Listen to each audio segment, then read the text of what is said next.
Hello guys, इस video में हम बात करेंगे पावर शेल इन रिमोटिंग। पावर शेल इन रिमोटिंग को स्टार्ट करने से पहले हम समझ लेते हैं रिमोटिंग क्या होती है। रिमोटिंग इन सिंपल वर्ड कह सकते हैं एक्सेस करना रिमोट सर्वर को इंटरनेट पर ओवर दी नेटवर्क। और हम यूज़ करते हैं डिफरेंट डिफरेंट प्रोटोकॉल जैसे कि आरपीसी, डीकॉम, एनआरडीपी एंड एसएसएच। जैसे हम आरडीपी लेते हैं दूसरे कंप्यूटर का अपनी डेस्कटॉप पर, तो वो भी हमारी एक रिमोटिंग होती है, राइट। बट हमको डिस्कस करना है रिमोटिंग इन पावर सेल। रिमोटिंग इन पावर सेल क्या हुआ? सपोज हमारे पर एक कंप्यूटर है ए और दूसरा कंप्यूटर है हमारे पास बी। मैं कमांड इस कंप्यूटर पर रन करूं बट एग्जीक्यूट जो है बी कंप्यूटर पर हो, इसको हम क्या बोलते हैं? रिमोटिंग बोलते हैं। तो पावर सेल रिमोटिंग बोलते हैं। और ये जो रिमोटिंग हम यहाँ पर और इंटरनेट पर और नेटवर्क पर यूज़ करते हैं, कौन कौन से प्रोटोकॉल यूज़ करते हैं? WS man protocol, RPC and डीकॉम। ये हमारे 3 बेसिक प्रोटोकॉल हैं जो यूज़ किए जाते हैं रिमोटिंग में कम्युनिकेशंस के लिए ओवर द नेटवर्क। तो जैसे कि आप जानते हैं पावर सेल में कमांड होती हैं और उन कमांड को हम अगर रिमोट पर रन करना चाहते हैं तो कुछ कमांड में जो है कंप्यूटर पैरामीटर्स होता है और कुछ कमांड में कंप्यूटर पैरामीटर नहीं होता है। जिन कमांड में कंप्यूटर नेम पैरामीटर होता है वह इजीली एग्जीक्यूट कर सकते हैं रिमोट सर्वर पर यूजिंग आरपीसी प्रोटोकॉल और WS man protocol and DCOM protocol. कौन सी command WS man protocol use करती है, कौन सी आरपीसी एंड कौन सी डीकॉम? चलिए हम वह देख लेते हैं। तो हम सबसे पहले देखते हैं कितनी कमांड्स हैं जो हमारी कंप्यूटर नेम पैरामीटर यूज करती हैं। Get hyphen command parameter name. अगर मैं इस कमांड को रन करता हूं ये मुझे ऑल कमांड रिटर्न कर देगा जिसमें हमारी कंप्यूटर नेम पैरामीटर होता है। अब देख सकते हैं यहाँ पर add computer, rename computer, restart computer and hotfix computer, get hotfix, get hyphen process, get hyphen service, get WMI object, get WMI, get CIM instance, invoke WMI method, invoke command. ये सारी हमारी commands हैं जो कि computer name parameter use करती हैं। तो इनमें से कुछ जो है WS मैन प्रोटोकॉल यूज करती हैं, इनमें से कुछ जो है आरपीसी प्रोटोकॉल यूज करती हैं, इनमें से कुछ डीकॉम प्रोटोकॉल यूज करती हैं। तो हमारी कौन सी कमांड जो है, तो चलिए हम इसको देख लेते हैं। Get get hyphen WMI object, ये हमारी है और यहाँ पर हमारा कंप्यूटर पैरामीटर है। इस कंप्यूटर पैरामीटर में हम जो भी कंप्यूटर यहाँ पर देंगे, कंप्यूटर का नेम देंगे एज्योर AZ123। तो ये हमारा कंप्यूटर का नेम है। ये हमने कंप्यूटर का नेम दे दिया। For example just assuming this is the computer name. So ये रिमोट सर्वर हुआ। और जो कि कम्युनिकेशन के लिए कौन सा प्रोटोकॉल यूज करेगी ये command? Get hyphen WMI object. यहाँ पर हम WMI क्लासेस यूज करते हैं।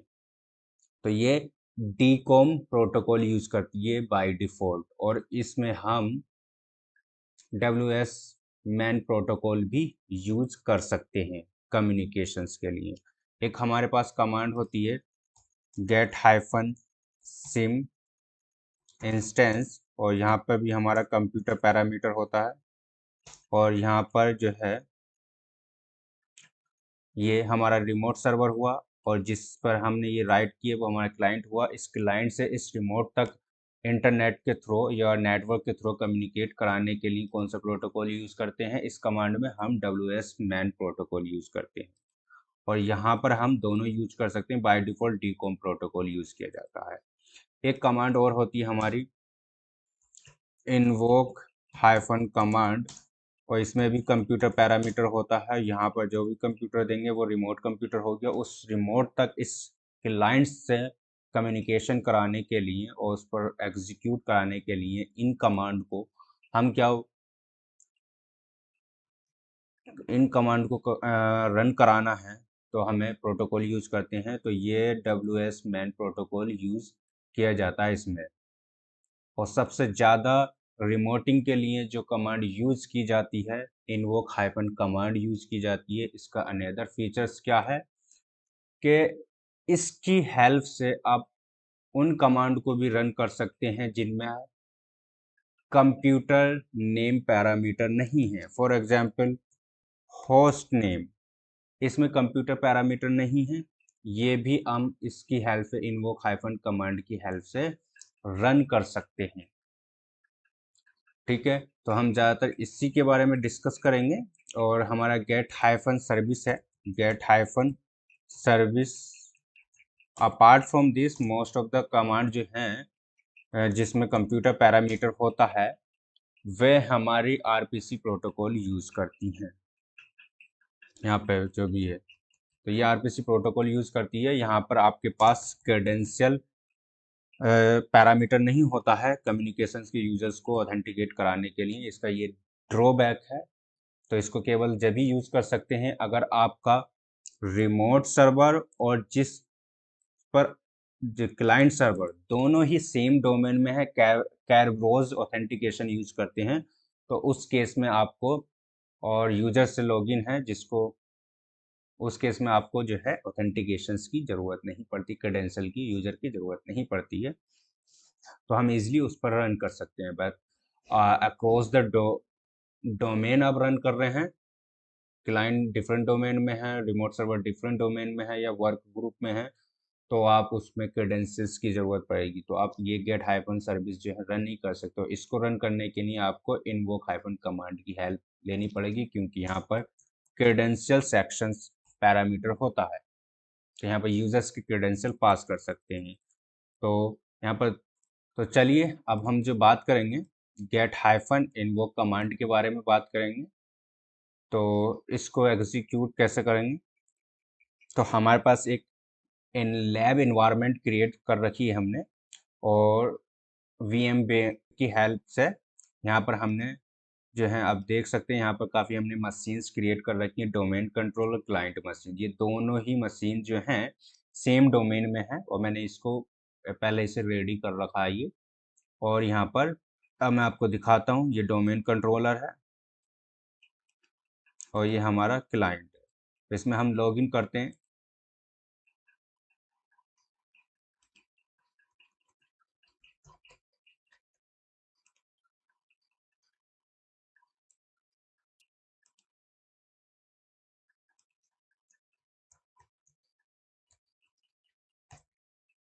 हमारे पास तीन मशीन है, एक तो हमारा पावर सेल है ये जो हमने अपने लैपटॉप पे ओपन कर रखी है, और दूसरी हमारी दो बस सर्वर हैं, एक क्लाइंट मशीन एक डोमेन कंट्रोलर जो कि सेम डोमेन में है।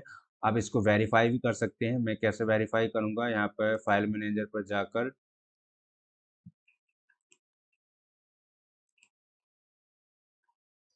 दिस पीसी पर राइट क्लिक करके प्रॉपर्टी में जाऊंगा और यहाँ पर आप डोमेन का नेम देख सकते हैं, डोमेन।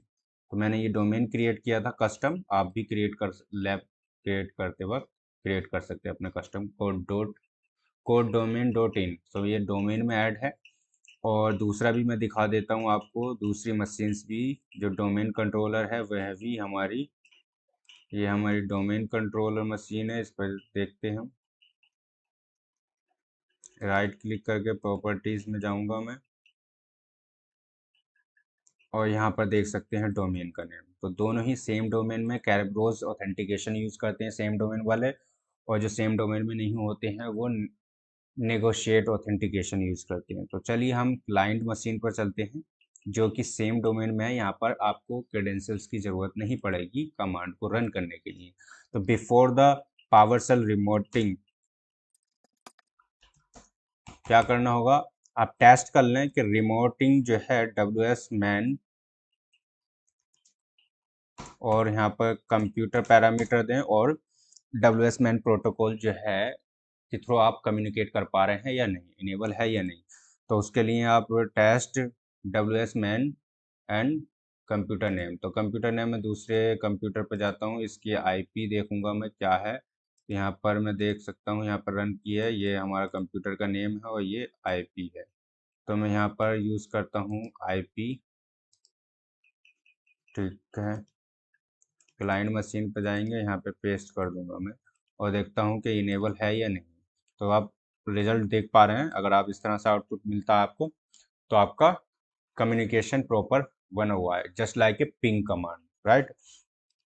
और इससे पहले एक और होता है, रन करने से पहले आप कमांड को एक इनेबल PS रिमोटिंग भी, इसका भी यूज कर सकते हो। और मैनुअली भी आपको क्या होता है, फायरवॉल में इसके पोर्ट नंबर जो है डिसेबल होते हैं, या फायरवॉल के थ्रू ये जो है डिसेबल होता है पावर सेल रिमोटिंग, तो आपको इनेबल करनी पड़ती है मैनुअली। मैनुअली ना करके आप जो है तीनों नेटवर्क पे, प्राइवेट नेटवर्क पे, पब्लिक नेटवर्क पर, डोमेन नेटवर्क को फायरवॉल्स में अलाउ करने के लिए हम इनेबल PS रिमोटिंग का यूज करते हैं।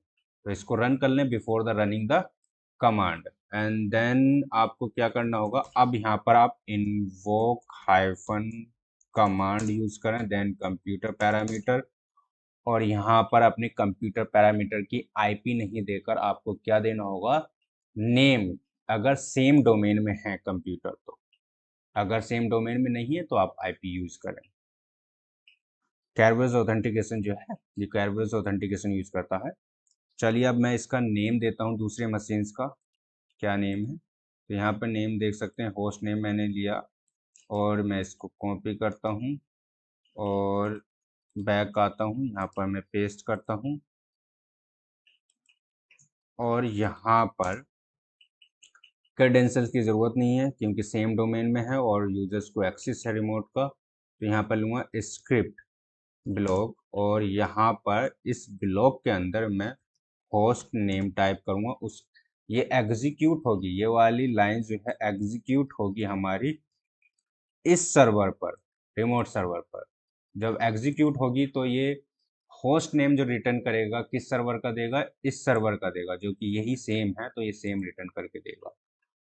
अब रन करते हैं इसको, देख सकते हैं ये हमें ये रिटर्न करके दे रहा है।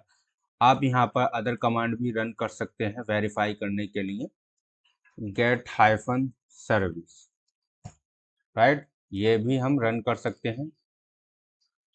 अब ये वहाँ से रन कर एग्जीक्यूट हो रहा है और अब डायरेक्टली गेट हाइफन सर्विस के पास हमारा ये पैरामीटर होता है कंप्यूटर पैरामीटर, तो आप कंप्यूटर पैरामीटर भी यूज कर सकते हैं यहाँ पर। तो यहाँ पर RPC प्रोटोकॉल यूज कर रहे हैं तो हम IP देंगे यहाँ पर और इसके थ्रू भी हम रन कर सकते हैं। तो अब आपके पास दो भी है, दोनों के थ्रू कर सकते हैं, बट मोस्टली हम जो यूज़ करते हैं ये फर्स्ट वाला यूज़ करते हैं। तो इसको हटा देता हूँ मैं और यहाँ पर एक और थोड़ा सा लिटिल बिट एडवांस चलेंगे। उसमें क्या करना होगा, आपके पास कमांड न रन करके आपके पास स्क्रिप्ट है और उसको रन करना चाहते हैं रिमोट सर्वर, तो आप कैसे करेंगे, पहले आप स्क्रिप्ट जो भी आपकी वो डिज़ाइन कर लें। फॉर एग्जांपल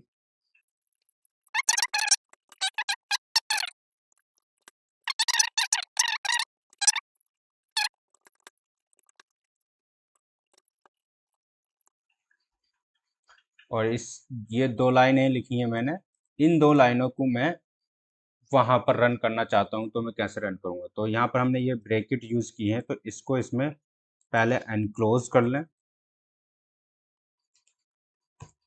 एनक्लोज करने के बाद आप जो है यही डायरेक्ट ब्लॉक आपको यहाँ देना है। अब इसको पहले वेरिएबल में स्टोर करें, लाइक स्क्रिप्ट इक्वल, राइट। अब मैं इसी स्क्रिप्ट ब्लॉक को, आप देख सकते हैं स्क्रिप्ट ब्लॉक मैंने कैसे क्रिएट किया, स्क्रिप्ट जिसमें मैंने यहाँ पर रन किया, राइट। अब मैं इसको रन करता हूँ और आप देखना इसको, तो देख सकते हैं रन हमारा इस कंप्यूटर पे हुआ और ये फोल्डर क्रिएट हुआ, राइट। और इसके अंदर, इस फाइल के अंदर ये डेटा वो हो गया। अब वेरीफाई कर सकते हैं हम यहाँ पर डोमेन पर जाकर एंड C ड्राइव पर जाएंगे हम। C ड्राइव में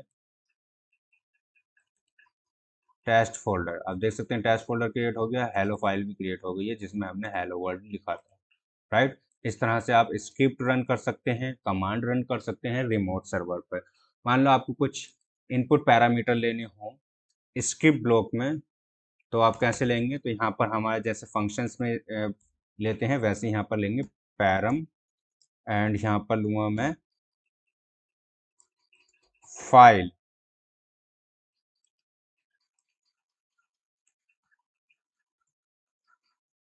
कट करके फाइल लिख दूंगा, राइट। तो इस जो भी मैं फाइल यहाँ पे इनपुट डायनेमिक लूँगा, यहाँ पर आर्ग्यूमेंट लिस्ट होता है, और यहाँ पर नंबर ऑफ आर्ग्यूमेंट आप कॉमा सेपरेटेड दे सकते हैं। यहाँ पर एक ही क्रिएट किया है, यहाँ पर मैं ये पाथ दूंगा, यहाँ पर हेलो 1 यूज़ करूँगा, राइट। अब चलिए चलते हैं, इसको हम कमेंट कर देते हैं क्योंकि हमारी फोल्डर ऑलरेडी क्रिएटेड है। तो इसको रन करते हैं, तो ये रन हो चुका है, बट यहाँ पर रिजल्ट के रूप में कुछ रिटर्न नहीं कर रहा, तो आप वो वह भी रिटर्न करा सकते हैं। यहाँ पर कुछ message like right hyphen host नहीं यूज़ कर सकते, आउटपुट यूज़ करना होगा। यहाँ पर आउटपुट जो भी आप यहाँ पर लिखेंगे वह आपको रिडायरेक्ट कर देगा, लाइक राइट। अब मैं अगेन रन करता हूँ और यहाँ पर फाइल हेलो वर्ल्ड 2 क्रिएट करूँगा और इसको रन करता हूँ सिलेक्ट करके इतना पार्ट, एंड अब देखना, अब we have stored the data, right. इस तरह से आप मैसेज भी प्रिंट करा सकते हैं जो एग्जीक्यूट हुई है दूसरे सर्वर पर, बट वहाँ पर जो प्रिंट कराना था, डिस्प्ले कराना था, वो हमने राइट हाइफन आउटपुट कमांड के थ्रू कराया। चलिए वेरीफाई कर लेते हैं हम इसको। वेरीफाई करने के लिए हम सी ड्राइव में जाएंगे और सी ड्राइव में हमारा टेस्ट फोल्डर है और टेस्ट फोल्डर के अंदर फाइल क्रिएटेड है हेलो वर्ल्ड, राइट। इस तरह से हमने फाइल क्रिएट कर दी। इसी तरह से आप स्क्रिप्ट एग्जीक्यूट कर सकते हैं रिमोट सर्वर। अगर आप यहाँ पर इसको एग्जीक्यूट करने के लिए आपको मेक श्योर करना पड़ेगा कि बिन आरएम सर्विस जो है रनिंग होनी चाहिए। अगर बिन आरएम सर्विस रिमोट सर्वर पर रनिंग नहीं है तो वो एग्जीक्यूट नहीं होगी। आप देख सकते हैं यहाँ पर क्या है, हम राइट क्लिक करेंगे और टास्क मैनेजर और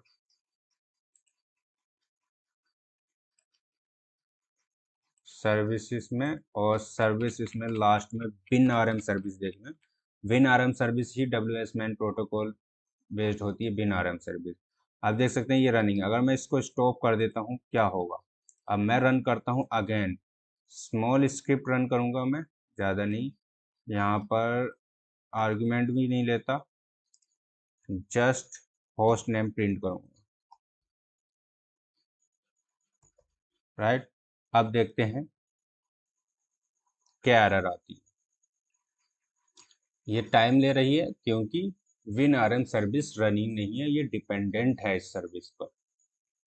डब्ल्यूएस मैन प्रोटोकॉल जो है विन आरएम सर्विस पे डिपेंडेंट है, वो HTTP and HTTPS protocol use करती है और उसके लिए पोर्ट होता है 5985 and 86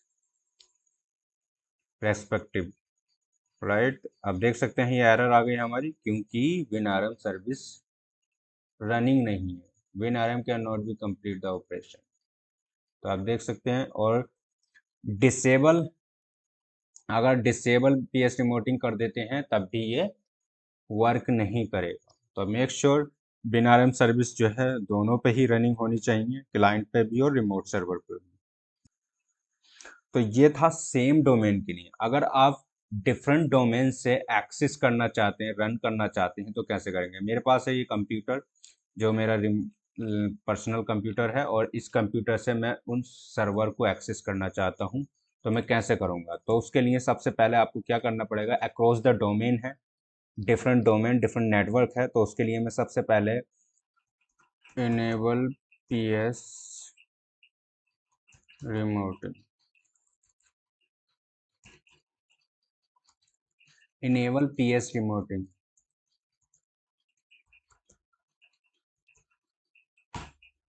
and second you have to be make it set high, second set hyphen item, through it we have to be add your remote server in trusted host list. So we have a path wsman colon slash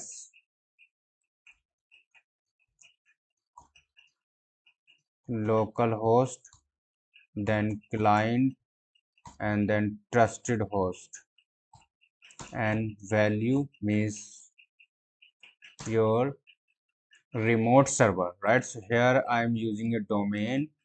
Here you can see my IP, and let's me copy this one, and I will paste here my IP, and then we have to run invoke hyphen command, right? And then computer name, and computer name I will use here IP instead of a name, right? When you are trying to use the across the network for different domains, so you have to use an IP. If you are using a if your client and remote server having any same domain, तब आपको जो है host name use करना होता है, खैर वो से ऑथेंटिकेशन यूज होता है। तो यहाँ पर मैं स्क्रिप्ट ब्लॉक डालूंगा और स्क्रिप्ट ब्लॉक में होस्ट नेम, राइट। अब मैं इसको रन करता हूँ तो क्या होगा,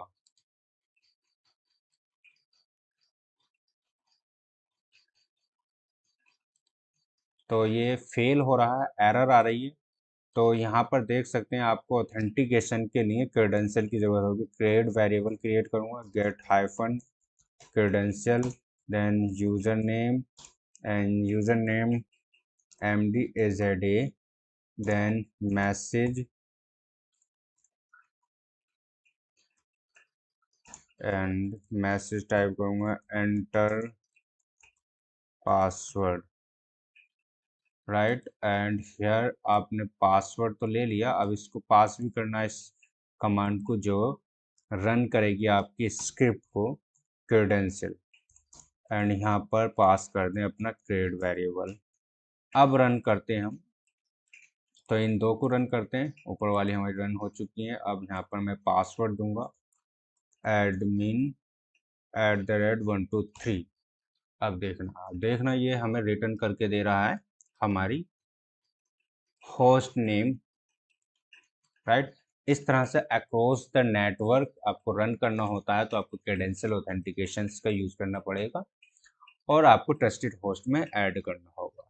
और ये वाली कमांड जो है फायरवॉल को एक्सेप्शंस करने के लिए यूज किया जाता है WSMan प्रोटोकॉल की।